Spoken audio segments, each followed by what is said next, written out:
Saya nak pergi direct kepada topik kita malam ni, iaitu berkaitan dengan indikator moving average. Okay, so bagi anda yang tertanya-tanya, moving average tu apa ke benda? Apa barang kan? Okay, so moving average ni adalah sejenis indikator yang kita gunakan dalam kajian technical analysis kita. So bila kita buat kajian saham, okay, ada dua kajian saham lah, kajian fundamental analysis dan kajian technical analysis. So dalam kajian technical analysis kita akan membuka carta, dan dalam carta tu kita akan membaca pergerakan harga saham, dan kita gunakan indikator untuk membantu kita untuk melihat trend pergerakan saham lah, sesuatu harga saham lah. Okey, jadi indikator ni kalau dalam bahasa yang mudah untuk kita faham, indikator ni bermaksud petunjuk. Okey, petunjuk petunjuk kepada pergerakan harga saham. Harga saham tu nak bergerak naik ke, nak bergerak turun ke, kita boleh gunakan indikator ni sebagai panduan lah. Okay, jadi ada banyak indikator, saya rasa lebih kurang 200 indikator yang diperkenalkan di seluruh dunia, okay, yang kita boleh gunakan dalam kajian technical analysis kita. Okay, tetapi bukan semua indikator kita akan gunakan dalam kajian saham kita. Kita akan gunakan beberapa sahaja indikator yang membantu kita untuk membuat keputusan dalam aktiviti pelaburan dan trade saham kita. Okay, so indikator yang popular yang biasanya digunakan dalam kajian saham adalah indikator moving average. Okay, so moving average ni dia menunjukkan purata pergerakan harga saham. So harga saham ni dia bergerak dari hari ke hari, atau dari minggu ke minggu, atau dari bulan ke bulan. Jadi bila dia bergerak tu, dia akan sama ada dia bergerak naik ataupun bergerak turun. Indikator moving average ni dia akan track pergerakan harga saham, dan dia akan detect based on setting yang kita gunakan lah. Jadi moving average ni kita boleh setting 5 hari, 10 hari, 7 hari, 12 hari, 26 hari, 50 hari, 100 hari, 150 hari, 200 hari, bergantung kepada setting yang kita nak pakai. So setting tu apa dia? Ni soalan yang ramai orang suka tanya jugalah, soalan kepada saya. Kenapa kita pakai setting-setting tertentu? Okay, so kalau anda tanya saya, direct to the point, saya jawab setting yang saya pakai adalah setting 7 dan 26 ataupun setting 12 dan 26. Okay, so ni setting yang indikator moving average yang saya selalu pakai lah. Sekarang saya banyak pakai setting 12 dan 26. Dalam Premier Saham Mastery 2.0, saya selalu ajarkan pakai setting 12 dan 26 untuk mana-mana time frame yang kita nak pakai. Time frame daily ke, weekly ke, monthly ke, kita pakai setting yang sama, pakai 12 dan 26 sahaja. Okay? Jadi moving average ni dia ada dua line. Okay, dua line. So setting yang 12 satu line, dan setting 26 adalah satu line. Jadi dia ada dua line lah dekat chart tu kan. Okay, jadi kenapa kita pakai sesuatu setting? Kenapa saya pakai setting 12 dan 26? Sebab setting ni adalah setting yang diajarkan oleh mentor saya, Zam Saham. Okay, dan setting ni terbukti berkesan untuk membantu kita untuk mencari setup permulaan uptrend. Okay, so moving average ni membantu kita untuk mencari setup permulaan uptrend. Dia adalah indikator trend, dan setting yang biasanya konsisten kita dapat permulaan uptrend adalah setting 12 dan 26. 7, 26 pun boleh juga. Okay, so itulah sebab kenapa saya pakai setting tersebut. Okay, jadi kita nak pakai setting yang mana ni, kita boleh test. Okay, apa sahaja setting moving average yang ada, kita boleh try. Ada orang pakai setting 5 dan 10. Ada orang pakai setting 7 dan 26. Ada orang pakai setting 14 dan 26. Ada orang pakai setting 50 MA. Ada orang pakai setting 150, 200 MA. So banyak setting. So terpulang kita nak pakai setting apa, tak ada masalah sebenarnya. Okay, dia adalah sesuatu preference, kita nak pakai yang mana lah. Okay, jadi based on pengalaman saya, okay, saya belajar menggunakan setting 7, 12, 26. Okay, dan saya juga dah buat eksperimen sendiri.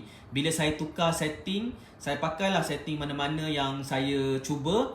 Akhirnya saya nampak konsistensi untuk mencari setup permulaan uptrend adalah tetap pada setting 7 dan 26 ataupun 12 dan 26. Jadi bila saya nampak konsistensi dekat situ, maka saya fokus menggunakan setting yang saya sebutkan tadilah secara konsisten. Untuk mana-mana kajian saham saya akan pakai setting tersebut. Okey. Jadi apakah maksud setting 12 dan 26 contohnya?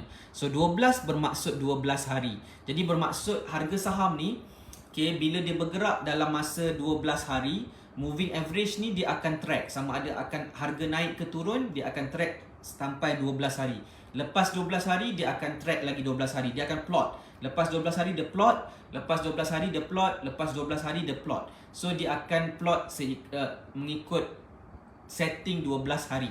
Okay. Setting 26 pula dia akan ikut pergerakan harga saham ni untuk tempoh jangka masa 26 hari. So 26 hari dia akan plot. Lepas 26 hari dia plot lagi. Lepas 26 hari dia plot lagi. Jadi dia akan ada pergerakan harga saham tu dia track ikut setting masing-masing. Jadi 12 hari dia pendek sikit berbanding 26 hari. Jadi apabila berlaku setting yang berbeza ni, dia akan track pergerakan harga saham mengikut setting masing-masing, dan apabila harga saham tu start nak naik, okay, maka dia akan berlaku persilangan di antara kedua-dua moving average ni.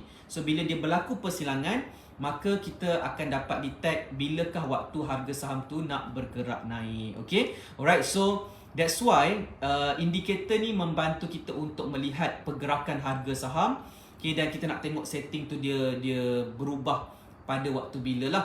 Okay, dan sama juga apabila harga saham turun, dia akan bersilang. Kita akan tahu bila waktu harga saham tersebut nak bergerak turun ke bawah. Okay, so that's the idea tentang indikator moving average. Okay, so far boleh faham tak apa yang saya explain ni? Kalau faham, cuba komen faham dulu dekat ruangan komen di bawah. Kalau ada soalan, boleh tanya soalan di ruangan komen. Saya cuba jawab mana yang mampu. Okay, alright, boleh. Okay, right. So that's the idea tentang indicator moving average. Ali Basri faham tuan. Okay, Ika Ahmad faham. Cik Amri pun faham. Alright, alhamdulillah. Ada yang faham juga Okay, right, alhamdulillah. Kalau faham, bagus. Okay, jadi indicator moving average ni secara ringkasnya, kita nak tengok dia macam ni tau. Indikator, mana-mana indikator pun, kita tak perlu belajar secara teori terlalu banyak. Okay, macam mana indikator tu diplot dekat dalam chart, macam mana dia boleh dikeluarkan, kenapa setting tersebut macam tu, kita tak perlu tahu terlalu detail. Sebab macam saya katakan, belajar saham ni dia ada dua cara. Kita nak belajar secara teori ataupun kita nak belajar secara praktikal. Kalau kita belajar secara teori, maka kita akan belajar ni macam nak ambil exam. Faham tak? Kita belajar macam nak ambil exam. Itu belajar secara teori. Kalau kita belajar secara praktikal, kita belajar seperti mana kita nak trade saham. Jadi saya belajar banyak saham ni based on macam mana nak trade saham, bukan macam nak ambil exam. Jadi bila kita belajar macam mana nak trade saham, kita nak belajar macam mana cara baca indikator tersebut, macam mana nak gunakan indikator tersebut. Jadi kita dah tahu dah setting apa kita nak pakai. Macam mana kita nak tahu setting yang proven, kita belajar daripada mentor-mentor kita lah. So kita belajar dekat mana dia pakai setting tu, kita cuba implement, kita cuba pakai setting yang mentor kita ajar. Okay, kemudian bila kita dah tahu settingnya, maka kita set dalam kita punya platform kajian saham kita. Sama ada kita pakai KLIC Screener ke, RHB Trade Smart ke, tak ada masalah. Okay, dan lepas tu kita belajar untuk mencari setup permulaan uptrend tersebut. Okay, jadi apabila kita berada di ketika permulaan uptrend tu berlaku, maka kita akan dapat mencari waktu di mana harga saham tu baru sahaja nak bergerak naik. Jadi kita kena buat kajian saham, kita kena buat screening counter untuk mencari setup permulaan uptrend, dan indikator yang kita pakai ni adalah indikator moving average tersebut, dan kita boleh gabungkan lagi dengan beberapa lagi indikator untuk kita dapatkan kepastian tentang setup permulaan uptrend yang kita kaji tersebut. Okay, alright. So secara ringkasnya itulah dia indikator moving average ni. Okay, selain tu juga apa yang saya ingin kongsikan dengan anda dalam sesi live ni adalah berkaitan dengan moving average. Ada orang cakap moving average ni dia adalah lagging indicator, bermaksud dia lambat. Okay, so memang betul moving average adalah lagging indicator. Jadi dia memang lambat sikit, tetapi dia memberikan confirmation tentang signal untuk buy. Jadi bila kita nampak dia bersilang tu, kita confirm dia adalah bergerak ke arah atas.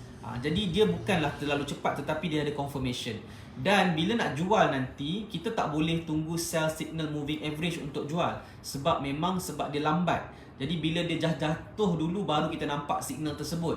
Sebab tu bila nak jual, kita tak gunakan indikator moving average. Kalau nak jual, kita gunakan indikator macam Bollinger Bands ataupun MACD. Okay, itulah indikator-indikator untuk jual. Jadi that's why kalau anda guna satu je indikator, dia akan menyulitkan anda dalam membuat keputusan jual beli saham. Kalau anda menggunakan beberapa indikator, barulah anda akan dapat jawapan untuk bertindak dalam saham tu dengan lebih baik lagi lah. So malam ni saya sempat untuk share tentang moving average. So hadamkan dulu tentang moving average, fahamkan dulu tentang moving average secara ringkas. Okay, dan kemudian nanti ada masa kelapangan lagi, nanti kita belajar pula pasal indikator-indikator lain. Okay, boleh? Alright, okay, so kalau ada soalan boleh tanya soalan dekat ruangan komen. Okay, Nur Faiza, adakah moving average ni sesuai gabung dengan volume? Tak perlu gabung dengan volume. Saya tak melihat kepada indikator volume lah. Okay, Hasifuddin, permulaan uptrend tu adalah pada persilangan garisan moving average. Terima kasih tuan. Yes, dia bersilang dan candle naik ke atas kedua-dua moving average. Itulah signal buy untuk moving average secara ringkasnya lah. Okay, alright. Muhammad Rizwan Limun. Okay, salam tuan. Saya lihat indikator MA 1226 sama dengan setting MACD 1226. Adakah kedua-duanya ada kaitan? Dia setting lebih kurang sama, tetapi MACD ni dia ada sedikit setting yang berbeza. Dia ada convergence, divergence. Jadi adakah kedua-duanya ada kaitan? Yes, ada kaitan, tapi dia ada sedikit perbezaan lah. So MACD lagi power sebenarnya, lagi power dalam menentukan permulaan uptrend lah. Tapi moving average ni membantu kita sebagai panduan jugalah dekat dalam chart lah. Okay, alright.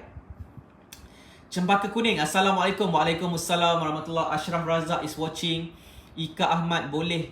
Nolia Hai is watching. Mat Firdaus is watching. Alright, so Rosli Sahad is watching. Muhammad Nazli Naim is watching. Okay, jadi itulah dia indikator moving average, okay, yang kita boleh gunakan dalam kajian saham kita. Okay, Syed Idrus Al-Sagof, sejak belajar saham ni saya cuma guna teknik TNM sahaja. Alhamdulillah. Okay, right. Terima kasih kerana menggunakan teknik yang saya ajarkan. Okay, semoga membantulah dalam proses membuat kajian saham dan membantu untuk membuat pembelian saham dengan lebih yakin lagi. Okay, okay, alright.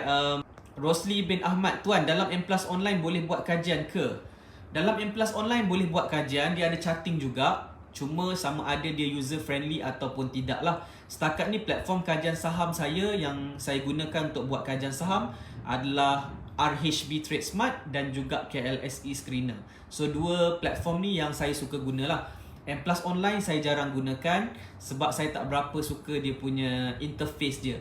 Tapi kalau anda suka, anda boleh mahirkan, boleh je buat kajian saham. Sebenarnya kalau anda ada ilmu kajian saham, pakailah platform apa pun, anda pasti boleh buat kajian saham. Okay, alright. Hanafi Hussein NSMO, Cempaka Kuning NSMO, Amir Pezal NSMO, Alizlinda Ahmad NSMO.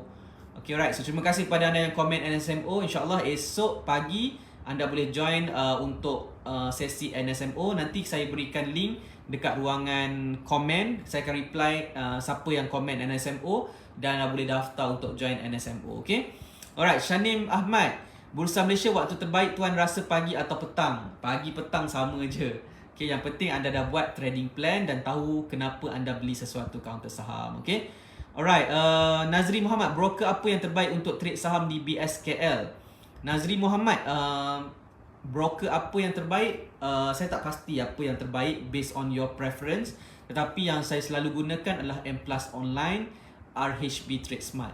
Ini adalah dua syarikat broker ataupun investment bank yang selalu saya gunakan lah basically. Okay, Din Mohasu, tuan, trading WTI dengan brand mana yang bagus? Saya tak tahu sebab saya tak trade WTI dan brand. Crude oil semua ni saya tak trade lah. Saya fokus Bursa Malaysia. Saya specialize dalam pasaran saham Bursa Malaysia sahaja. Okay, dan saya tak tahu tentang pasaran yang lain lah basically. Okay, saya rasa itu sahaja untuk perkongsian saya pada malam ni. Kita dah live lebih kurang 22 minit. Terima kasih kepada lebih kurang 100 viewers kita pada malam ni. Terima kasih. InsyaAllah kita nak selalu ramaikan lagi viewers. Kalau boleh viewers kita naik 100 orang, 150 orang, 200 orang, baru meriah sikit sesi live kita, okay? Jadi terima kasih kepada anda yang menonton secara live. Terima kasih kepada anda yang klik button share. InsyaAllah kita jumpa lagi dalam sesi live yang akan datang. Alright, so setakat ini saja, kita jumpa lagi. Assalamualaikum warahmatullahi taala wabarakatuh. Dan salam hormat, saya Nizam Malik dari Saham Mastery. You are TNM, you are the next millionaire. Take care dan bye-bye.